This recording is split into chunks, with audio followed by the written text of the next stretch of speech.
You know what? I am so excited about who we have signed over summer that I'm not going to do the intro. I'm not going to do the intro video. I'm just going to show you straight away who we've signed this summer. And I can't quite believe who we've managed to get into the club. So here we go. This is who we've signed.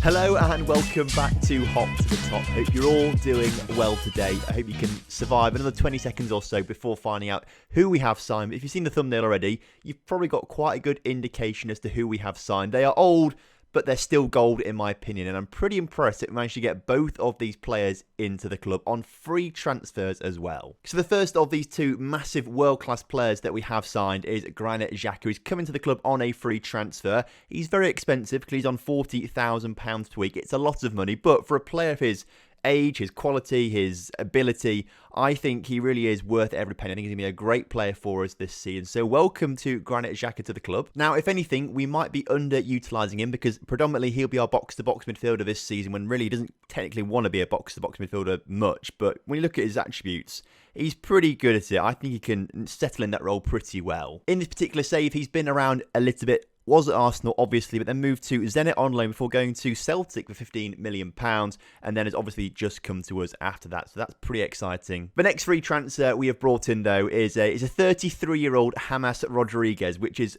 also pretty mental, I've got to say. Now, actually, he's only 3-star current ability. Granit Xhaka was 4-star current ability. James Rodriguez has dropped down a little bit, and if we're being honest with ourselves, we don't really need him, but when James Rodriguez is available on a free transfer and wants to come to the club, he's a player that we want to sign. So we've brought him into the club for a free transfer on £14,000 a week. So not even anywhere near what Granit Xhaka's on as well. A 2-year deal as well. So he'll be like the understudy to Alex Smith, but hopefully we'll tutor him as well. Obviously, he can play anywhere pretty much. He's very versatile. So he's going to be more of a versatility player for us than anything else, I would imagine. But hopefully he's going to tutor some good youngsters and things like that. So a great player to have around the club. He's also had a pretty interesting career. After leaving Real Madrid to go to Bayern Munich on loan for 2 seasons, he left on a free transfer, went to Chelsea and played a couple games in the Premier League before coming to us. So welcome Granit Xhaka and James Rodriguez. I hope you are very excited about those two players joining the club. But what I think is a bigger transfer than both of those players combined, in my opinion, is Felipe Cruz. He's back at the club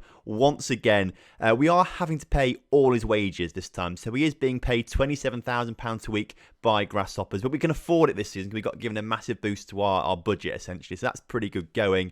What I am surprised is, though, Benfica are letting us have him, despite, if we look at their senior squad, and search it by ability, he is, well, according to what we've got scouted out, the best player at Benfica. We've got nearly every player scouted out. These are all youth players that seem to have come through, and we've lost a bit of reports for them. But even when we had everyone scouted out, he was like one of the top players at Benfica. So I'm not entirely sure why they keep letting him come to us. But I'm very glad that we've got Felipe Cruz again. He's also joined by Bajrami, who's back again for another season, just because I liked him last season, particularly that left foot as well. So I thought he was a good player to have back at the club as well. And also another player's come in from Benfica as well. This time it's Rafael Afonso, who is a backup centre-back. Only 2.5-star current ability, so he's going to be used if we have big injuries, but really isn't going to be playing too many games this season. So we've got the free transfers out of the way, and we've got the loans in from Benfica. We've signed 2 players permanently, and hopefully a few more players to come through soon. Unfortunately, we haven't been able to sign as many players as I wanted to, just because it's a very competitive market out there at the moment, and we're not really getting good value for money, in my opinion. I know a lot of you scream at me for that, but I'm not going to buy a player if it's not good value for money, in my opinion. I suppose, first of all, we've brought in a replacement goalkeeper. Andre Lunin has come in from Real Madrid, was it in the end? Yeah, Real Madrid for £6 million. Not quite as good as I thought he was going to be, which is a little bit unfortunate. Scout report said 3.5 star. It's come back as 2.5-star current ability, which is a little bit frustrating, but he is an improvement on Fructal. I think you can see from just the attributes he's an improvement. If we look at comparison and we look at Fructal, you can see that for the most part, Lunin is a better player in like these parts of his game. Perhaps not so quite good at distributing in the physical side, but everything else is better. Very difficult to get a good goalkeeper coming into the club. And to be fair, we thought we were going to get a better goalkeeper than we actually did with Lunin. Unfortunately, when he's come to the club, he's not been quite as good, but he should be a good player for a couple of seasons. And finally, for £6.5 million, we have brought in a guy called Leonidas Sterigiou. Leonidas. He comes into the club as a ball-playing defender, with someone we actually really needed, a ball-playing defender with 3-star current ability and 3.5-star potential. He comes in from Young Boys for £6.5 million, having played his entire career in Switzerland for St. Gallen and Young Boys. So, a steal from our rivals, but a player that played very well last season and the season before that as well. So, hopefully we'll live up to expectations at the club. Now, if I'm being honest with you, the transfer window hasn't been as good as I wanted it to be. Again, we're just having trouble getting some good quality players in. Players for a good price. You know, we've had to pay a lot of money for these two players who, in my opinion, aren't actually world beaters or anything like that. But they're obviously good players for the division. They'll do very well for us this season, but they're not a Felipe Cruz on a permanent transfer. That's the kind of player I want to try and get in. We've had to sort of lower expectations just a little bit. As you can see on the other side, though, we've got £6.5 million worth of player leaving the club. £5.5 million of that is Claude Maurice going to Stade Rennais, which is good, I suppose. It's pretty good. A good bit of value. He didn't really play massively well for us over the course of his time here, so it's good to see him go, especially a nice bit of profit as well. Sia Tunis has also left the club as well for £500,000, so that was a good deal for us as well. And then Finn Otto, who I don't think you really saw, he came in last season. We sold him again because he doesn't really improve anything. And then Lucas Bean has also gone for a small amount of money as well. So a few players leaving the club. We would have had an awful lot more money. The thing is, Jordan Boone, Leeds United came in for him. They wanted £10 million, or they said, we'll give you £10 million for Jordan Boone, which we accepted. Jordan Boone, though, rejected the contract. So I'm very cross at Jordan Boone for that. And also, Marin, Orlando City came in, offered £4 million for him, and he rejected the contract from Orlando City. So we've sort of lost out on £14 million worth of transfer fees, which I'm really frustrated about. What it means, basically, is that Marin and Boone, they are in the doghouse, basically. But Boone's contract ends at the end of the season. We could have had £10 million for him now, but likely we're going to lose him for free at the end of the season, which is really annoying. So they're all transfers so far. More transfers should be coming in pretty soon. Obviously, we've got quite a while to the transfer window actually shut, so hopefully next episode I'll have an update for you. Speaking of updates, need to update you on how clubs got on in European football last season. Obviously, we crashed out of the Champions League in the first knockout round, but Young Boys went all the way to the Europa Conference League final, where they lost to Fenerbahce, unfortunately. Obviously, Barcelona won it the season before that, and we got to the quarterfinals of the season before that. So, Swiss sides in the Europa Conference League have good pedigree so far, especially we get into the final. So, hopefully, we'll continue that trend this season. Lausanne got all the way to the quarterfinals of the Europa League, being knocked out by Schalke 3-2 on aggregate. So, it was a pretty good season last year for Swiss clubs in Europe. And as a result, it's had a significant impact. As you can see from these coefficients, it means that Switzerland are now the 5th best league in all of Europe, pretty much. That's what this is suggesting. Up just above France now, which is pretty good going. We're on 52.5, they're on 51.5. So as long as we get a better season this year than French teams in Europe, we should stay in 5th position, start to catch up the top 4, which are a little bit far ahead of us at the moment. What it means, quite interestingly, for qualification places is, this probably isn't actually the best screen to look at it for. You can see all the qualification places for each different league here. But the best way to maybe look at this, if we go to the Swiss Super League and just go to rules, what it means this season, there are still 6 teams going there, only 6, but 2 go to the Champions League group stage, 1 goes to the 3rd qualifying round, 2 clubs this time go to the group stages of the Europa League, and 1 club goes to the playoff of the Europa Conference League, which is the stage just before the group stages. So effectively, you would imagine at this stage, we are comfortably going to be getting 5 teams, I would say, into the group stages of European competitions.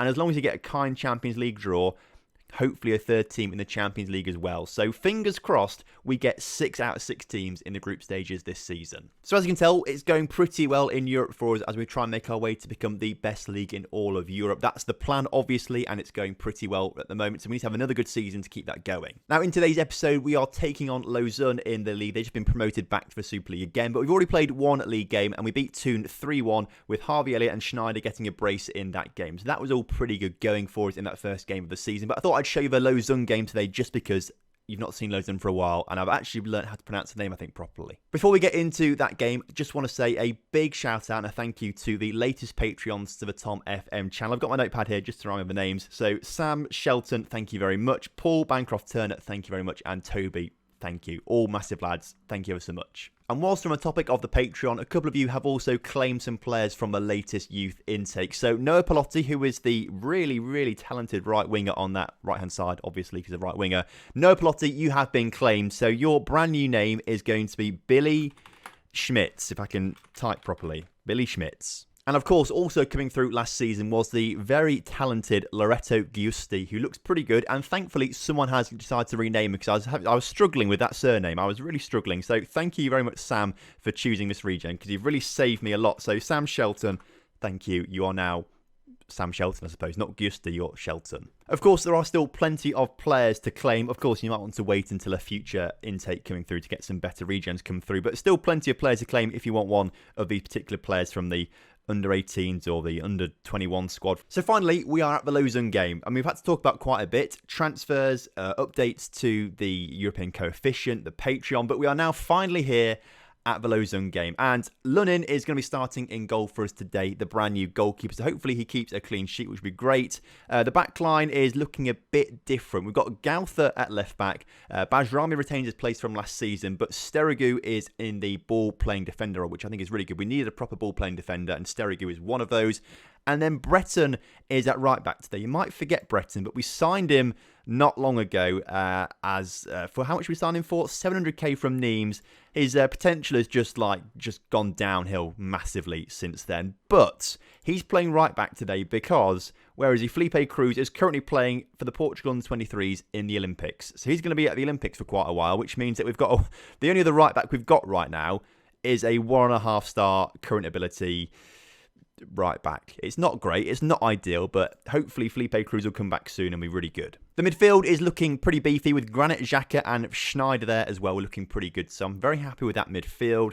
Harvey Elliott stays on that right hand side, who's just said has he signed it yet? Not signed his new contract yet. There's a new contract on the table for him. Hopefully he'll sign it in the next few days. Alex Smith is that attacking playmaker. And then James Rodriguez starts on the left-hand side today because we don't really have a left wing at the moment.